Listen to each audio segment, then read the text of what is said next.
The city on the silver moon looked like a dream. Towers made of glass rose into the sky, bright lights glowed above them, and the air smelled sweet, almost like rain after a long dry season. People from many worlds had come there, but this story was not about them. It was about one man and one woman who met there for the first time. The man was Captain Ethan Cole. He was tall, quiet, and strong. He liked simple things and spoke only when needed. Many said he had the soul of an old soldier. He had fought in more wars than anyone wanted to remember, and he had seen enough loss to fill a lifetime. He was not easy to impress, and he was not afraid of anyone, not even a princess. The woman was Princess Lyra.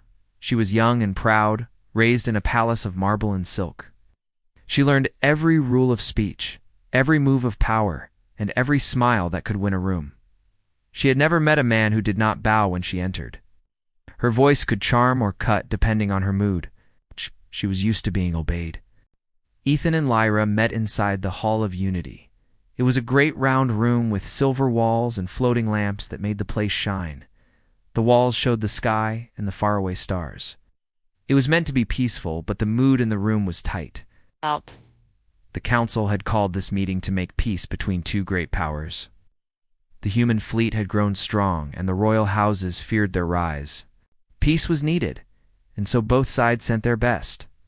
Lyra came with advisors and guards. Ethan came alone. He said he needed no one to speak for him. From the first day, they argued. Lyra wanted detailed promises and beautiful words that showed her people's greatness. Ethan wanted truth and fairness. He said that fancy words were just air and that peace had to mean something real. At first she thought he was rude. Humans are always so direct, she said with a smile that did not reach her eyes. And you are always so careful to hide behind words, he said. Those near them froze, waiting for her to grow angry. But instead she laughed softly. It was the first honest sound she had made all day. Something in him was different from the courtiers who flattered her. He did not want to please her.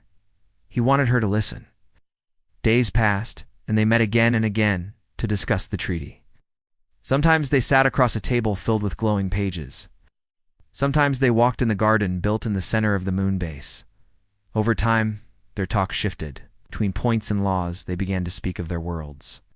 He told her about Earth, about the smell of rain on stone, the sound of rivers in the morning, and the way wheat fields looked when touched by light. She listened even though she tried not to show she cared. She told him about her own home, about the palace halls covered in mirrors, the songs her people sang before battle, and the heavy gold crown she would one day wear. Ethan nodded and said softly, "It sounds heavy." She smiled at that. "It is lighter than war," she said. The council members watched, surprised that these two who argued so fiercely began to understand each other. Even if they did not admit it aloud, there was a strange quiet thread between them. Still pride stood between them like a wall. Lyra could sense that Ethan looked at her not as a princess, but as another person. To him, her title meant nothing, and for the first time she was not sure if she liked that or hated it. Ethan, for his part, could not decide what to make of her. She was proud, yes, but also brave. She faced him without fear. He could see a spark in her eyes when she spoke of duty, the same kind of fire he carried when he led his men. The talks continued until the stars shifted in the night sky. At last, the final papers were ready. The council prepared for the great signing that would end years of conflict. Lyra stood before the mirror, dressed in robes made of white silk that gleamed like frost. She told herself this was victory, yet her heart felt heavy, though she did not know why. Ethan stood alone on the balcony, looking down at the lights of the city. He had seen too many deals sealed for the wrong reasons, but this one felt different. This time, for once, he thought there might be peace that lasted. Inside the hall, the music began. Lyra walked forward, her steps graceful but firm. Ethan followed behind the other delegates. As they took their places, their eyes met one last time. Neither spoke, but in that silent moment, both understood that their story had only begun. The great hall was filled with lights and music. Everyone stood in rows, waiting for the signing of peace to begin. Fine clothes, gold ribbons, and proud smiles shone all around. The air hummed with excitement, as if the whole city was holding its breath. Ethan stood at the edge of the hall, quiet as always. His uniform was clean but plain, without jewels or medals. He did not care for show. He cared only for meaning. He watched the tall, bright figure at the front, Princess Lyra. She stood on a high step, dressed in shining white, her crown sparkling like stars. Every eye was fixed on her. As she began to speak, her voice rang clear across the hall. She spoke many beautiful words about peace, hope, and unity. The crowd smiled, but then her tone changed. She smiled as if making a joke, and said something that should have stayed unsaid. She said that humans had much courage, but little wisdom, that they were new to the stars and still learning how true greatness behaved. She said it softly, laughing a little as the nobles around her laughed too. How the joke spread through the hall like a ripple in water. Ethan did not laugh. For a short moment, the air stood still. He kept looking at her, not with anger yet, but with something deeper, something calm and sharp. Then he slowly lifted his hand, placed it flat on the paper of the treaty, and pushed it away from him. The golden pen rolled across the table and fell to the floor with a small sound. That sound was louder than all the laughter before it. He bowed slightly, not out of respect, but out of formality. Then, without one more word, he turned and walked away. No one stopped him. Even the guards stood frozen. The door opened, the light poured in, and Ethan's figure disappeared down the long hallway. His footsteps echoed until they were gone. For several seconds, nobody moved. Then voices filled the room again, confused and tense. The council members whispered, "At!" The nobles looked at the princess, waiting for her to speak. Lyra stood still at the center, her face pale though she tried to smile. "He will return," she said quietly. "He is human. They feel too much." But her voice did not sound as certain as her words. When the hall finally emptied, Lyra sat alone on her throne. The gold around her no longer shone the same way. Her closest advisor, an old woman with gray hair and gentle eyes, stepped forward. "Your Highness," she said softly, "the human means what he does. They are proud in their quiet way. He will not return easily." Lyra did not respond. She lifted her hand, dismissing the advisor, and stared at the table where the treaty still rested. Ethan's empty chair beside it felt like a wound in the room.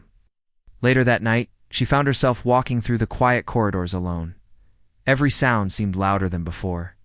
Her own footsteps echoed off the cold stone like whispers chasing her. She told herself she had done nothing wrong. She had spoken truth, hadn't she? Yet the memory of Ethan's eyes stayed with her. He had not shouted, had not argued. He had just looked at her with that calm, disappointed silence. Somehow, that silence weighed more than any angry word could have. Beyond the palace walls, far down the bright streets of the city, Ethan was walking with long, steady steps. He passed glowing towers and empty bridges, his face set in deep thought. The air outside was thin and cold. He did not look back. He reached the edge of the city where silver plains stretched under the dim moonlight. A shuttle waited there, small and plain his own transport. He climbed inside, switched on the controls, and left the shining city behind. The engines hummed softly as the machine lifted into the gray clouds. He did not know where he was going. He only knew he needed to be away from their empty words and fake smiles. Inside the palace, Lyra could not sleep. She walked to her balcony, the night wind cold against her face. Far in the distance, she could still see the fading lights of a craft moving away from the city. For the first time in her life, she felt something unfamiliar, a dull ache, low and persistent in her chest. It was not anger, it was not pride, it was something she could not name. Below her, the city lights flickered, and the music of the feast had long stopped. All she could hear now was the sound of silence, and the memory of one man walking away from her. No one had ever done that before. That night, for the first time, the Princess of the Moon could not tell whether she had won or lost. Days passed. After the night Ethan walked away. The grand city on the silver moon no longer felt alive. The wide streets still glowed, the towers still shone, but something quiet and uneasy hung over everything. The treaty that was meant to bring peace now sat in an empty room, unsigned and gathering dust. Princess Lyra tried to return to her duties. She met with her advisors. She smiled at her people. She spoke of peace and power, as she always had. But whenever she stood in the grand hall and looked at that empty chair beside the treaty table, her heart tightened. Ethan's name was whispered through the corridors. Some said he was proud. Some said he was foolish. Some said he did it to show strength. Lyra tried to ignore the talk, but each word cut a little deeper. She told herself she did not care about one man. Yet, when she looked out her window at night, she wondered where he had gone.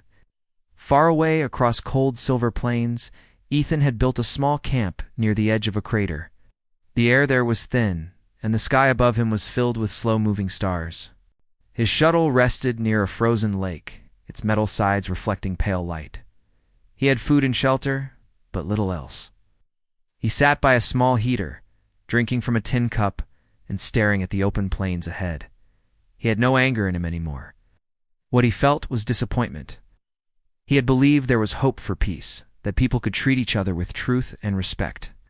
But the princess's words had cracked that hope. It was not her insult that hurt him most. It was that he had thought she was different from the others. Each morning, he got up early, checked his equipment, and walked across the silent land. There were no cities here, no noise, only the soft wind. I found calm in the quiet. Still, sometimes when the night fell, memories came to him, the long talks with her in the garden, her sharp laugh, the way her proud eyes sometimes softened. He shook the thoughts away, yet they always found their way back. Alice. Lyra's court had grown restless. Human delegates refused to continue talks without Ethan. They said he alone had their trust. The council begged the princess to bring him back, but she refused. Her pride would not allow it. "I will not chase after a man who walked away from my throne," she said. Her voice sounded strong, but inside she felt small. When everyone left her alone that night, she took off her crown and placed it on the window ledge. The wind pushed her hair softly across her face. She closed her eyes and remembered that look Ethan gave her before he turned away. It was a look she could not forget, a look that saw through every layer of pride she wore. Sleep did not come easily. When it did, it brought dreams of sand and silver and a man walking through light. She woke before dawn with a pain in her chest and a decision slowly forming in her heart, though she tried to deny it. 3 days later, one of her guards came to her room early in the morning. His voice was thin and quiet. "We have found signs of the human, Your Highness. He has left the city. He is traveling across the northern plains." Lyra looked out through the tall glass windows at the wide horizon beyond the city. The sun was rising, turning the pale sky gold. For a long time she said nothing. Then she turned to her servant and said gently, "Thank you. You may go." When she was alone, she walked through her room slowly. Her crown still lay untouched. Her robe glittered in the early light, but it felt too heavy on her shoulders. She took it off, pulled on a plain dark coat, and looked at herself in the mirror. Without the jewels and the fine clothes, she looked like any other woman. That was what she wanted. She called for no guards, no attendants. She left a small note on her table, telling the council she would return when she was ready. Then she stepped out through a back gate and disappeared into the city streets. The air outside was cold, and her breath came in small white clouds. Yet she walked fast, her boots echoing softly against the stone paths. No one recognized her without the crown. By the time anyone might have noticed, she had already reached the quiet dock where a few small ships rested. Standing there, she looked out over the silver sky. Somewhere beyond it was Ethan, alone in the cold wilds. She took a deep breath and whispered to herself, "If he can walk away, so can I. But this time, I will walk toward something true." The engines of a small ship started with a low hum. The sound rose into the still air, and soon the craft lifted off the ground, heading north toward the man she had once insulted, and the truth she could no longer ignore. The small ship moved over the endless plains like a silver bird gliding through a quiet sea of light. The land below spread wide and empty, pale gray sand stretching toward every side. The wind was low, whispering softly against the hull. Inside the ship, Lyra sat at the controls. She had never flown this kind of craft before, but she learned fast. She followed the faint signal her men had found earlier, a path leading north into the cold regions. The journey was not easy. The farther she went, the rougher the land became. The moon's surface lifted into crags of frozen stone and deep holes that looked endless. Sometimes the ship shook badly when sharp winds hit from the east. Each time she slowed and waited for calm. Twice she almost turned back, but each time she thought of Ethan. The memory of his quiet eyes kept her steady. It took 2 days to cross the frozen fields. Her food was running low, and her hands were stiff from cold. On the 3rd day, when the faint sun rose again, she finally saw a small smoke column in the distance. It was thin and weak, climbing straight into the sky. She followed it until she saw a small camp set up near the shore of a half-frozen lake. She landed her ship at the edge of the camp. The sound of the engine made Ethan turn around. He stood near a small fire, his jacket worn and his face marked from the wind. For a moment he did not move, seemed unsure if what he saw was real. Lyra stepped out, her dark cloak brushing the icy ground. She said softly, "You are a hard man to find." Ethan stared at her, silent.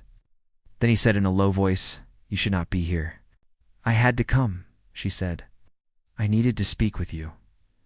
He looked away and picked up a piece of metal from a broken part of his shuttle. "There is nothing left to say. There is more than you think." He shook his head. "You said enough when you mocked my people." Her face fell. For a moment, she looked smaller, more human than he had ever seen her. The pride that always surrounded her like armor seemed to slip away. "I did not mean those words," she said quietly. "Not like that. I was foolish. I thought I was strong, but I was only trying to hide my fear." Ethan turned to her then, his eyes calm but hard. "Fear? What could you fear? You rule from a palace of silver and glass?" She looked down. "I fear failing my people. I fear losing their trust. And when I saw your strength, I mocked it because I did not understand it." He said nothing. The sound of the wind filled the silence between them. She took a step closer. "I came here not as a princess. I came as a person who made a mistake."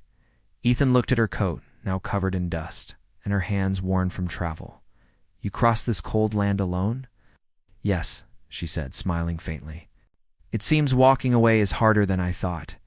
He could not help but laugh softly the first time in days. The sound made her relax. For a long moment, they both stood there beside the weak fire, watching the frozen lake. Finally, Ethan said, "You should return to your city. It is not safe this far out. The storms can bury a shuttle in minutes and leave you here alone." "I am used to being alone." She shook her head. "No one should be used to that." The wind blew again, lifting the edge of her cloak. The air grew colder, and clouds formed in the distance. Ethan frowned. "A storm is coming. We will take shelter in the caves nearby." They gathered what they could and moved quickly. The first drops of icy rain hit the ground just as they reached the mouth of a large rock cave. The wind roared, shaking the ground outside. Inside it was dark, but warmer. They sat near the small lamp that Ethan lit. Hours passed as the storm raged. Lyra looked at the man beside her. He sat quietly, the glow from the lamp showing the lines of calm strength on his face. She felt a strange peace sitting there, even in the storm. For the first time, she understood what kind of power he carried, the power of patience, of endurance, of quiet resolve. When the wind finally began to fade, she broke the silence. "When this is over, will you return with me?" He looked at her for a long moment. "Why?" "Because the treaty means nothing without you," she said softly. "And because I want to fix what I broke." Ethan gave a small nod. "Then when the storm passes, we will go." Lyra smiled gently, relief softening her tired face. Outside, the last rumble of wind faded into silence. Inside the cave, two people who had begun as enemies now sat side by side, waiting for the morning light that would lead them home. When morning came, the storm had ended. The air outside was still cold, but the sky above the frozen plains looked clean and clear again. The weak sun gave a soft silver light that touched the edges of the rocks. Ethan stepped out of the cave first and looked around carefully. The wind had left deep lines in the sand, but his ship still stood where he had left it, covered lightly with frost. Lyra followed him out, wrapping her cloak tight around her shoulders. Her cheeks were red from the cold, but her eyes were calm and bright. The long silence of the night had changed her. She no longer looked like the proud ruler from the palace. She looked like a person who had traveled far and learned something important along the way. Ethan turned to her. "The storm has passed. You can head back now." She nodded slowly. "I am ready." Together they began to pack. When the work was done, they climbed into the small ship and lifted off from the ground. As the engines hummed, the land below began to shrink slowly. The plains looked smaller, the icy lake just a small mirror in the distance. Inside the ship, the air was quiet except for the sound of the engine. Lyra watched the horizon through the window. After some time, she spoke in a soft voice. "When we return, the council will ask questions. They will want to know why you left." Ethan kept his eyes on the controls. "I will tell them the truth. They will also want to know why I went after you," she said. He glanced at her. "What will you tell them?" She smiled faintly. "That I walked away from pride and found something worth more." Ethan said nothing, but a small smile touched his lips. It was not often that people surprised him anymore. She had. The journey back was long but peaceful. Outside, the pale light of dawn turned into a bright glow as they neared the city. The shimmering towers of the silver moon appeared again, shining against the sky. The city had not changed, but to both of them it looked different now. When they landed on the palace platform, a group of guards and council members ran forward. Murmurs filled the air. Everyone turned when they saw who stepped out of the ship first. The proud princess looked worn but strong, and at her side walked the human who had once turned his back on her. The council rushed to them, speaking all at once, asking questions, demanding answers. Lyra lifted a hand, and silence slowly fell. She looked at the faces before her, some shocked, some confused, some even angry. "There will be time for questions later," she said firmly. "But for now, there is work to finish. The treaty must be signed." The council leader, a stern man in fine robes, frowned. "Will the human agree to return to the table?" Ethan stepped forward. "I will, if I am treated as an equal." Lyra glanced at him and then turned to the council. "He will be treated not as a guest, but as a partner," she said. "For this peace to last, it must rest on respect." The leader bowed his head slowly. "As you wish." The news spread quickly. Don't. Within hours, the great hall was filled again. This time there was no laughter, no whispering. The air carried the weight of something real. Lyra and Ethan stood side by side at the long silver table. The golden pen that had fallen before was brought back and placed gently before them. Lyra looked at Ethan once more. "Are you ready?" she asked. He nodded. Yes. She picked up the pen and signed her name first. Then she handed it to him. Ethan wrote his name under hers, his hand steady. When he finished, he placed the pen down quietly. The sound of it touching the table seemed to echo through the hall. For a short moment, no one spoke. Then the council began to cheer softly, and the people watching from the balconies followed, their voices rising together. It was not the sound of victory, it was the sound of relief. After the ceremony, when most had gone, Lyra and Ethan stood at the balcony that overlooked the shining city below. The lights of the towers reflected in their eyes. She said, "I used to believe peace came from power. But now, I think it comes from trust." He looked at her and said, "Power can build walls. Trust builds bridges." Her smile was quiet, filled with something gentle. "Then let us build those bridges together." They stood there for a while, watching the silver sky, neither speaking nor needing to.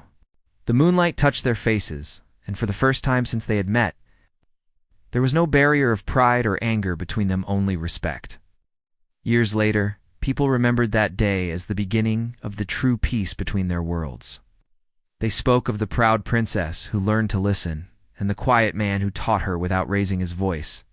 They said the sound of his footsteps leaving the hall had once broken a kingdom's pride, but the sound of his return had healed it, somewhere long after the lights of that city had dimmed.